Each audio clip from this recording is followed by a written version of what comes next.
Hi friends, study വിത്ത് മിയുടെ പുതിയൊരു വീഡിയോയിലേക്ക് എല്ലാവർക്കും സ്വാഗതം. ഇന്ന് നമ്മൾ പഠിക്കാൻ പോകുന്നത് ഗ്രീക്ക് സംസ്കാരത്തെക്കുറിച്ചാണ്. ക്ലാസ്സിലേക്ക് പോകാം. നമ്മൾ കഴിഞ്ഞ ക്ലാസ്സിൽ പഠിച്ചതാണല്ലേ, ആദ്യകാല മനുഷ്യൻ ആദ്യം ഉപയോഗിച്ചിരുന്ന ആയുധം എന്തുകൊണ്ടുള്ളതാണ്? ശിലായുധങ്ങൾ കൊണ്ടുള്ളതാണ്. അതിൻ്റെ പരിമിതികൾ കാരണം മനുഷ്യൻ ചെമ്പ് കണ്ടുപിടിച്ചു. ചെമ്പിനെ തുടർന്ന് അവർ വെങ്കലം കണ്ടുപിടിച്ചു. വെങ്കലത്തെ തുടർന്നാണ് അവർ എന്ത് കണ്ടുപിടിച്ചത്? ഇരുമ്പ് കണ്ടുപിടിച്ചത്. ഇരുമ്പിൻ്റെ കണ്ടുപിടുത്തം അത് വലിയ പുരോഗതിക്ക് കാരണമായി.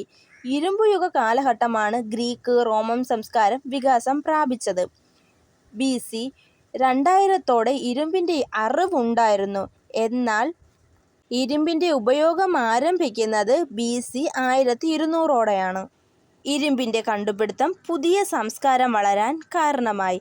അപ്പം ഇരുമ്പ് യുഗ കാലഘട്ടത്തിലാണ് ഗ്രീക്കും റോമൻ സംസ്കാരം വികാസം പ്രാപിക്കുന്നത്. BC 2000 ഇരുമ്പിൻ്റെ അറിവുണ്ടായിരുന്നു. എന്നാൽ അതിൻ്റെ ഉപയോഗം തുടങ്ങുന്നത് BC 1200 കഠിനമായ മണ്ണ്, മരങ്ങൾ എന്നിവ പിഴുതുമാറ്റാൻ വെങ്കലത്തേക്കാൾ കഠിനമായ ആയുധത്തിലേക്കുള്ള അന്വേഷണമാണ് ഇരുമ്പിൻ്റെ കണ്ടുപിടുത്തത്തിലേക്ക് നയിച്ചത്.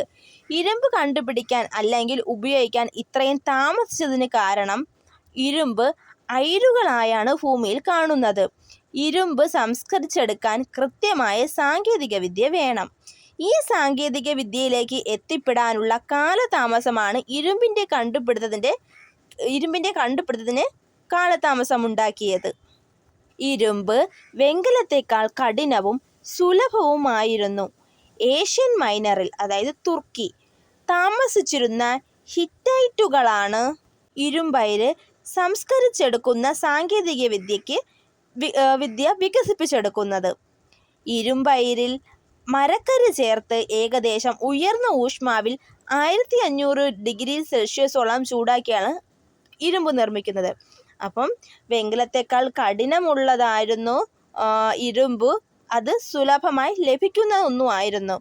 ഏഷ്യൻ മൈനറിൽ തുർക്കിയിൽ താമസിച്ചിരുന്ന ഹിറ്റൈറ്റുകളാണ് ഇരുമ്പയിര് സംസ്കരിച്ചെടുക്കുന്ന വിദ്യ ആദ്യമായി വികസിപ്പിച്ചെടുത്തത്. ഇരുമ്പയിരിൻ്റെ കൂടെ എന്താണ്? ഇരുമ്പയിരിൽ മരക്കരി ചേർത്ത് ഏകദേശം ഉയർന്ന ഊഷ്മാവിൽ 1500°C ചൂടാക്കിയാണ് ഇരുമ്പ് നിർമ്മിച്ചിരുന്നത്. ഇരുമ്പിനെ അടിച്ചു പരത്തി ആവശ്യാനുസരിച്ച് രൂപം മാറ്റി ഉപയോഗിച്ചിരുന്നു. ഇരുമ്പ് കമ്പികളായിട്ടാണ് കിട്ടുന്നത്. അതിനെ അടിച്ചു പരത്തി ആയുധങ്ങൾ അവർ ആക്കി. ഇരുമ്പ് യുഗത്തിൽ വളർന്നു വന്ന സംസ്കാരമാണ് ഗ്രീക്ക് റോമൻ സംസ്കാരം. ഈ ഇരുമ്പ് യുഗത്തിൽ തന്നെയാണ് ആര്യന്മാരുടെ കാലഘട്ടവും വികാസം പ്രാപിക്കുന്നത്. ഇനി നമുക്ക് ഗ്രീക്ക് സംസ്കാരം എന്താണെന്ന് നോക്കാം. ഗ്രീക്ക് ദ്വീപ സമൂഹം സ്ഥിതി ചെയ്യുന്നത് മെഡിറ്ററേനിയൻ കടലിലാണ്. ഇത് മധ്യധാരണ്യാഴി എന്നും അറിയപ്പെടുന്നു. പുരാതന കാലത്ത് ഗ്രീസ് അറിയപ്പെട്ടിരുന്നത് ഹെല്ലാസ് എന്നാണ്. ഗ്രീക്കിലെ ഇതിഹാസ നായികയായ ഹെലനിൽ നിന്നാണ് ഈ പേര് ലഭിച്ചത്. ഹെലനിക് സംസ്കാരം എന്ന് അറിയപ്പെടുന്നതും ഗ്രീക്ക് സംസ്കാരമാണ്. അപ്പം ഗ്രീക്ക് ദ്വീപസമൂഹം സ്ഥിതി ചെയ്തിരുന്ന കടൽ മെഡിറ്ററേനിയൻ ആണ്. പുരാതന കാലത്ത് ഗ്രീസുകാരെ അറിയപ്പെടുന്നത് ഹെല്ലാസ് എന്നാണ്. ഈ പേര് ലഭിച്ചതിന് കാരണം ഇതിഹാസ നായികയായ ഹെലനിൽ നിന്നാണ്. ഹെലനിക് സംസ്കാരം എന്ന് അറിയപ്പെടുന്നതും ഗ്രീക്ക് സംസ്കാരമാണ്. ഗ്രീക്ക് ജനത പേർഷ്യയുടെ ഭാഗമായ പല പ്രദേശങ്ങളും പിടിച്ചെടുത്തു. ഇങ്ങനെ പിടിച്ചെടുത്ത സ്ഥലത്ത് അവരുടെ സംസ്കാരം വ്യാപിപ്പിക്കുകയും അവിടെയുള്ള സംസ്കാരം അവരെ സ്വാധീനിക്കുകയും ചെയ്തു. അതിനാൽ ഈ സംസ്കാരത്തെ ഹെലനിസ്റ്റിക് സംസ്കാരമെന്ന് അറിയപ്പെടുന്നു. ഹെലനിസ്റ്റിക് കാലഘട്ടമെന്ന് അറിയപ്പെടുന്നത് ഗ്രീക്ക് സംസ്കാരത്തിൻ്റെ കാലഘട്ടം തന്നെയാണ്. അലക്സാണ്ടർ ചക്രവർത്തി ഗ്രീസിൻ്റെ ഭാഗമായിട്ടുള്ള മാസിഡോണിയയിലെ രാജാവായിരുന്നു. ഇദ്ദേഹത്തിൻ്റെ കാലശേഷമാണ് റോമാക്കാർ ഗ്രീസിനെ കീഴടക്കുന്നത്. ഇതിനിടയിലുള്ള കാലഘട്ടമാണ് ഹെലനിസ്റ്റിക് കാലഘട്ടം എന്ന് അറിയപ്പെടുന്നത്. ഗ്രീക്കുകാർ തങ്ങളുടെ സംസ്കാരമാണ് ശ്രേഷ്ഠമാണെന്ന് അവർ കരുതി. മറ്റു സംസ്കാരത്തെ തിരിച്ചറിയാൻ ഉപയോഗിച്ച വാക്കാണ് ഹെലനിസ്റ്റിക്. ഏജിയൻ കടലിൻ്റെ ഭാഗത്ത് കുടിയേറി പാർത്ത ആര്യഗോത്രത്തിൽപ്പെട്ട ഒരു വിഭാഗം ഈ സംസ്കാരത്തിൻ്റെ ഭാഗമായി. ഇവരുടെ ഭാഷ ഇൻഡോ യൂറോപ്യൻ ഭാഷ എന്നാണ് അറിയപ്പെട്ടിരുന്നത്. ഗ്രീക്ക് സംസ്കാരത്തിന് മുമ്പ് നിലവിലുണ്ടായിരുന്ന സംസ്കാരമാണ് ഏജിയൻ സംസ്കാരം. അക്കേയൻ എന്ന ശബ്ദത്തിൽ നിന്നാണ് ഗ്രീക്ക് എന്ന വാക്ക് ഉണ്ടായത്. മെഡിറ്ററേനിയൻ കടലിലേക്ക് ഉന്തി നിൽക്കുന്ന ബാൽക്കൻ ദ്വീപിന്റെ തെക്കുഭാഗത്താണ് ഗ്രീക്കിന്റെ സ്ഥാനം. ഇവരെ ഗ്രീക്കുകാർ എന്ന് ആദ്യമായി വിളിച്ചതാരാണ്? റോമാക്കാരാണ്. അവിടത്തെ ഗോത്രവിഭാഗങ്ങൾ അയോണിയൻസ്, അക്കേയൻ, ഡോറിയൻസ്, ഈലിയൻസ്. ഗ്രീക്കിൽ എത്തിച്ചേർന്ന ആദ്യ ജനവിഭാഗമാണ് അയോണിയന്മാർ. ഗ്രീക്കുകാർ സാധാരണ സാമൂഹിക സാമ്പത്തിക ജീവിതം നയിച്ചവരായിരുന്നു. ഇവിടെ വർഗവ്യത്യാസം നിലനിന്നിരുന്നു. അടിമത്ത സമ്പ്രദായം നിലനിന്നിരുന്നു. അടിമത്ത സമ്പ്രദായത്തിൽ കൂടുതലും സ്ത്രീകളായിരുന്നു. ഇവരുടെ സമൂഹ ജീവിതം തട്ടുകളായിട്ടാണ്. ആദ്യം രാജാവ്, രണ്ടാമത് പ്രഭുക്കന്മാർ, മൂന്നാമത് സാധാരണക്കാർ എന്ന തലത്തിലായിരുന്നു അവരുടെ സാമൂഹ്യ ജീവിതം.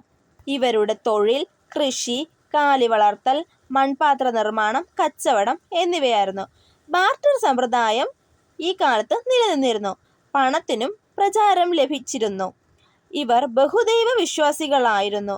മനുഷ്യഭാവത്തിലാണ് ദൈവത്തെ ആരാധിച്ചിരുന്നത്. ദൈവത്തെ വിജ്ഞാന ശാഖയുമായി ബന്ധിപ്പിച്ചിരുന്നു. ഒളിമ്പസ് പർവ്വതത്തിലാണ് ദൈവം താമസിക്കുന്നത് എന്നാണ് ഇവർ വിശ്വസിച്ചിരുന്നത്. ദൈവം ശക്തവും അനശ്വരനുമാണെന്ന് ഇവർ വിശ്വസിച്ചിരുന്നു. ഇനി ഇവരുടെ ദൈവങ്ങൾ ഏതാണെന്ന് നോക്കാം.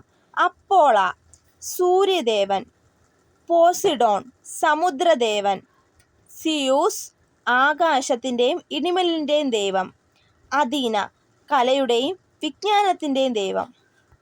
ആദ്യകാലത്ത് ഗോത്രജീവിതമാണ് ഇവർ നയിച്ചിരുന്നത്. ഗോത്രത്തിന് ഗോത്രത്തലവന്മാരുണ്ടായിരുന്നു. ക്രമേണ ഗ്രാമം ചേർന്ന് വലിയ വിഭാഗമായി. ഇത് നഗരരാഷ്ട്രത്തിന്റെ രൂപീകരണത്തിലേക്ക് നയിച്ചു. അപ്പോൾ ഇവർ ആരാധിച്ചിരുന്ന ദൈവം അപ്പോള എന്ന് പറയുന്നത് സൂര്യദേവൻ, പോസിഡോൺ സമുദ്രദേവൻ, സിയൂസ് ആകാശത്തിൻ്റെയും ഇടിമിന്നലിൻ്റെയും ദൈവം, അഥീന കല വിജ്ഞാനം എന്നിവയുടെ ദൈവം. ഈ നഗരങ്ങൾ അല്ലെങ്കിൽ വീട് പോളിസ് എന്നാണ് അറിയപ്പെട്ടിരുന്നത്. ഗ്രീസിലെ പ്രധാന നഗരരാഷ്ട്രങ്ങൾ ഏഥൻസ്, സ്പാർട്ട, കൊറിന്ത് എന്നിവയാണ്. ഗ്രീക്ക് സാമ്രാജ്യത്തിലെ കേന്ദ്രമായിരുന്നു ഏഥൻസ്. ആദ്യമായി ജനാധിപത്യം നിലവിൽ വന്ന ഗ്രീസിലെ സ്ഥലമാണ് ഏഥൻസ്. പ്രത്യക്ഷ ജനാധിപത്യം നിലവിൽ വന്ന ഗ്രീസിലെ സ്ഥലം ഏഥൻസ് ആണ്. അപ്പോൾ ഇവരുടെ നഗരം അറിയപ്പെട്ടിരുന്നത് പോളിസ് എന്നാണ്. ഇവരുടെ നഗരരാഷ്ട്രങ്ങൾ ഏഥൻസ്, സ്പാർട്ട, കൊറിന്ത് എന്നിവയാണ്. സാമ്രാജ്യ കേന്ദ്രം എന്ന് പറയുന്നത് ഏഥൻസ് ആണ്. ആദ്യമായി ജനാധിപത്യം നിലവിൽ വന്നത് ഏഥൻസിലാണ്. പ്രത്യക്ഷ ജനാധിപത്യമായിരുന്നു ഏഥൻസിൽ നിലനിന്നിരുന്നത്. പ്രത്യക്ഷ ജനാധിപത്യം എന്ന് പറയുന്നത് ജനങ്ങൾക്ക് അവരുടെ ഭരണാധികാരിയെ തിരഞ്ഞെടുക്കാനുള്ള അധികാരമുണ്ട്. അതാണ് പ്രത്യക്ഷ ജനാധിപത്യം. ഏഥൻസിലെ ആദ്യ നിയമ പരിഷ്കർത്താവ് എന്നറിയപ്പെടുന്നത് സോളൻ ആണ്. ഏഥൻസിലെ പൊതു അസംബ്ലി അറിയപ്പെടുന്നത് എക്ലീഷ്യ. ഇതിൽ ഗ്രീസിലെ എല്ലാ പൗരന്മാർക്കും അംഗത്വം ലഭിച്ചിരുന്നു. ഭരണനിർവഹണം നടത്തുന്നത് കോടതിയായിരുന്നു. കോടതി അംഗങ്ങളെ തിരഞ്ഞെടുക്കുന്നത് ജനങ്ങളായിരുന്നു. സൈനിക സ്വേച്ഛാധിപത്യം നിലനിന്നിരുന്ന ഗ്രീസിലെ ദ്വീപാണ് സ്പാർട്ട. അപ്പോൾ ഏഥൻസിലെ ജനാധിപത്യവും സ്പാർട്ടയില് സൈനിക സ്വേച്ഛാധിപത്യവുമായിരുന്നു നിലനിന്നിരുന്നത്. ആൺകുട്ടികൾക്ക് സൈനിക സേവനം നിർബന്ധമായിരുന്നു. സേവനം നടത്താനുള്ള ആരോഗ്യമില്ലാത്ത കുട്ടികളെ ആണെങ്കിൽ അവർ പർവ്വത പ്രദേശിച്ചു ഉപേക്ഷിക്കുന്ന രീതിയും ഉണ്ടായിരുന്നു. സ്പാർട്ട ഗവൺമെന്റിലെ ഏറ്റവും ശക്തമായ ഘടകം എഫോർഡ് എന്നറിയപ്പെടുന്ന 5 അംഗ സമിതിയാണ്. സ്പാർട്ട ഗവൺമെന്റിന്റെ മറ്റൊരു പേര് വിരുദ്ധാശയങ്ങളുടെ കൂടിച്ചേരൽ എന്നാണ്. ഏഥൻസും സ്പാർട്ടയും തമ്മിൽ നടന്ന യുദ്ധമാണ് പെലോപ്പനീഷ്യൻ യുദ്ധം. അപ്പോൾ സ്പാർട്ടയിലുള്ള എല്ലാ ആൺകുട്ടികളും നിർബന്ധമായും സൈനിക സേവനം ചെയ്യണമായിരുന്നു.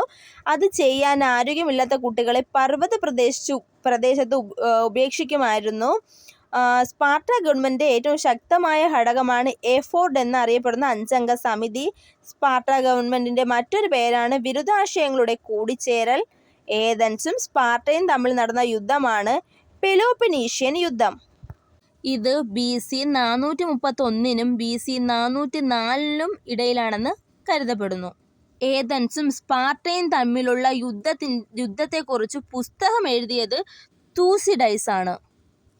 ഈ പെലോപ്പനീഷ്യൻ യുദ്ധത്തിൽ ഏഥൻസ് തോൽക്കുകയും ഏഥൻസിൻ്റെ ജനാധിപത്യം സ്പാർട്ട ഗവൺമെൻറ്റിൻ്റെ കീഴിലാവുകയും ചെയ്തു. യഥാർത്ഥ ജ്ഞാനമാണ് യഥാർത്ഥ നന്മ എന്ന് പറഞ്ഞത് സോക്രട്ടീസ് ആണ്. എനിക്ക് ഒന്നറിയാം എന്തെന്നാൽ എനിക്ക് ഒന്നും അറിയില്ല എന്ന് പറഞ്ഞതും സോക്രട്ടീസ് ആണ്. ക്ലാസിക്കൽ സംസ്കാരം എന്നറിയപ്പെടുന്നത് ഗ്രീക്ക് സംസ്കാരമാണ്. ഇനി അടുത്ത് നമ്മൾ നോക്കാൻ പോകുന്നത് ഗ്രീക്ക് സംസ്കാരത്തിലെ സാഹിത്യവും ശാസ്ത്രത്തെയും കുറിച്ചാണ്. വ്യക്തിവാദത്തിൻ്റെ പിതാവ് എന്നറിയപ്പെടുന്നത് സീനോ ആണ്. ഗ്രീക്ക് ദുരന്ത നാടകത്തിൻ്റെ പിതാവ് ആക്കിലാസ്. ആക്കിലാസിൻ്റെ പ്രസിദ്ധമായ നാടകങ്ങളാണ് പ്രൊമിത്യൂസ്, അഗയനോൺ. ഏഥൻസുകാർക്ക് ആദ്യമായി ഒരു നിയമം സംഭാവന ചെയ്ത വ്യക്തിയാണ് ഡ്രാക്കോ. ഗ്രീക്ക് ജനാധിപത്യത്തിൻ്റെ പിതാവ് എന്നറിയപ്പെടുന്നത് ക്ലിസ്തനിസ്. അഥീനിയൻ ജനാധിപത്യത്തിൻ്റെ പിതാവ് എന്നറിയപ്പെടുന്നതും ക്ലിസ്തനിസ്. ജനാധിപത്യത്തിൻ്റെ കളിത്തൊട്ടിൽ എന്നറിയപ്പെടുന്നത് ഗ്രീസ് ആണ്. പ്രസംഗകലയുടെ പിതാവ് ഡയസ്തനിസ്. അനാട്ടമിയുടെ പിതാവ്, അതായത് ശരീര വ്യവച്ഛേദന വിദ്യയുടെ പിതാവ് എന്നറിയപ്പെടുന്നത് ഹെറോഫിലസ് ആണ്. പരിഹാസാത്മക കാവ്യപ്രസ്ഥാനത്തിൻ്റെ പിതാവ് ആർക്കിലോക്കസ്. അച്ചടിയുടെ പിതാവ് എന്നറിയപ്പെടുന്നത് ഗുട്ടൻബെർഗ്. ബൈബിളാണ് അച്ചടിച്ചത്. ഗ്രീക്ക് ഗണിതശാസ്ത്രത്തിൻ്റെ പിതാവ് എന്നറിയപ്പെടുന്നത് തെയിൻസ് ആണ്. ഓസ്ട്രിസിസം, അതായത് രാജ്യദ്രോഹികളെ നാടുകടത്തുന്നതുമായി ബന്ധപ്പെട്ട നിയമം ആവിഷ്കരിച്ചത് ക്ലിസ്തനിസ് ആണ്. ഭൂമിയുടെ ചുറ്റളവ് കണ്ടെത്തുകയും ബിന്ദു, രേഖ എന്നിവയെക്കുറിച്ച് പഠനം നടത്തുകയും ചെയ്ത ഗ്രീക്ക് ചിന്തകനാണ് ഇറാസ്തോസ്തനീസ്. ഭൂമിയും ചന്ദ്രനും തമ്മിലുള്ള ദൂരം കണ്ടെത്തിയത് ഹിപ്പാർക്കസ് ആണ്. ഒരു കൃതി പോലും എഴുതാതെ പ്രസിദ്ധനായ ഗ്രീക്ക് തത്വചിന്തകനാണ് സോക്രട്ടീസ്. വിദ്യാഭ്യാസ മേഖലയ്ക്ക് സോക്രട്ടീസ് നൽകിയ സംഭാവനയാണ് ചോദ്യരീതി, സോക്രട്ടിക് മെത്തേഡ്. അപ്പോൾ ഭൂമിയുടെ ചുറ്റളവ് കണ്ടെത്തുകയും ബിന്ദു, രേഖ എന്നിവയെ കുറിച്ചുള്ള പഠനം നടത്തുകയും ചെയ്തത് ഇറാസ്തോസ്തനീസ്. ഭൂമിയും ചന്ദ്രനും തമ്മിലുള്ള ദൂരം കണ്ടെത്തിയത് ഹിപ്പാർക്കസ്. ഒരു കൃതി പോലും എഴുതാതെ പ്രസിദ്ധനായ ഗ്രീക്ക് ചിന്തകൻ എന്നറിയപ്പെടുന്നത് സോക്രട്ടീസ്. സോക്രട്ടീസ് വിദ്യാഭ്യാസ മേഖലയ്ക്ക് നൽകിയ സംഭാവനയാണ് ചോദ്യരീതി അല്ലെങ്കിൽ സോക്രട്ടിക് മെത്തേഡ്. ലോകത്തിലെ ആദ്യ തിരഞ്ഞെടുക്കപ്പെട്ട രാജാവായി കരുതപ്പെടുന്നത് പെരിക്ലിയസ് ആണ്. ഏഥൻസ് ഹെല്ലാസിൻ്റെ പാഠശാല എന്ന് അറിയപ്പെട്ടിരുന്നത് പെരിക്ലിയസിൻ്റെ കാലഘട്ടത്തിലാണ്. ആന്റിഗണി, ഇലട്ര എന്നീ ദുരന്ത നാടകങ്ങളുടെ കർത്താവാണ് സോഫോക്ലിസ്. പാർത്തിനോൺ ക്ഷേത്രം പണി കഴിപ്പിച്ച ഏഥൻസിലെ രാജാവ് പെരിക്ലിയസ് ആണ്. അപ്പോൾ ലോകത്തിൽ ആദ്യമായി തിരഞ്ഞെടുക്കപ്പെട്ട രാജാവ് എന്ന് കരുതപ്പെടുന്നത് ആരാണ്? പെരിക്ലിയസ് ആണ്. ഏഥൻസ് ഹെല്ലാസിൻ്റെ പാഠശാല എന്ന് അറിയപ്പെട്ടത് പെരിക്ലിയസിൻ്റെ കാലഘട്ടത്തിലാണ്. ആന്റിഗണി, ഇലട്ര എന്നീ ദുരന്ത നാടകങ്ങളുടെ കർത്താവ് സോഫോക്ലിസ് ആണ്. പാർത്തിനോൺ ക്ഷേത്രം പണി കഴിപ്പിച്ച ഏഥൻസിലെ രാജാവും പെരിക്ലിയസ് ആണ്. പാർത്തിനോൺ ക്ഷേത്രത്തിൽ ആരാധിക്കപ്പെടുന്ന ദേവത അഥീനയാണ്. അഥീന എന്തിൻ്റെ ദേവതയാണ്? കലയുടെയും വിജ്ഞാനത്തിൻ്റെയും ദേവതയാണല്ലേ. ഗ്രീക്ക് സംസ്കാരത്തിൻ്റെ പ്രധാന സംഭാവനകളാണ് ജീവശാസ്ത്രം, മത്സ്യശാസ്ത്രം, നാടകം, തത്വശാസ്ത്രം, വൈദ്യശാസ്ത്രം, രാഷ്ട്രമീമാംസ. ഉയരമുള്ള ഒരു കുന്നിൻ മുകളിൽ നിർമ്മിച്ച കോട്ടകളാൽ സംരക്ഷിക്കപ്പെട്ടിരുന്ന ഗ്രീക്ക് നഗരങ്ങൾ അല്ലെങ്കിൽ നഗര സമുച്ചയങ്ങൾ അറിയപ്പെടുന്നത് അക്രോപോളിസ് എന്നാണ്. ഏഥൻസിലെ സുവർണ കാലഘട്ടം അറിയപ്പെടുന്നത് പെരിക്ലിയസിൻ്റെ കാലഘട്ടമാണ്. ഡോറിക് ശില്പകലയുടെ ഉത്തമ ഉദാഹരണമായ ഒരു നിർമ്മിതിയാണ് ഗ്രീസിലെ പാർത്തിനോൺ ക്ഷേത്രം. പാർത്തിനോൺ ക്ഷേത്രം ഏതാണ്? അഥീനയെ ആരാധിക്കുന്ന ക്ഷേത്രമാണ്. ഇതാരാണ് നിർമ്മിച്ചത്? പെരിക്ലിയസ് ആണ്. 10ാം വാഗ് ദേവത എന്നറിയപ്പെടുന്ന ഗ്രീക്ക് കവയിത്രിയാണ് സാഫോ. ഗ്രീക്ക് ദേവനായ സയോണിസസിൻ്റെ ഉത്സവവുമായി ബന്ധപ്പെട്ട് രൂപം കണ്ട കലാരൂപമാണ് നാടകം. ഗ്രീക്ക് നാടക അഭിനേതാക്കൾ ധരിച്ചിരുന്ന മുഖം മൂടിയാണ് പേഴ്സോണ. പേഴ്സോണ എന്ന പദത്തിൽ നിന്നും ഉടലെടുത്ത വാക്കാണ് വ്യക്തിത്വം. പ്രസിദ്ധരായ ഗ്രീക്ക് ഗണിത ശാസ്ത്രജ്ഞരാണ് അനക്സഗോറസും യൂക്ലിഡും. ജോമെട്രിയുടെ പിതാവ് യൂക്ലിഡ്. യൂക്ലിഡിൻ്റെ പ്രധാന കൃതിയാണ് എലമെൻസ്.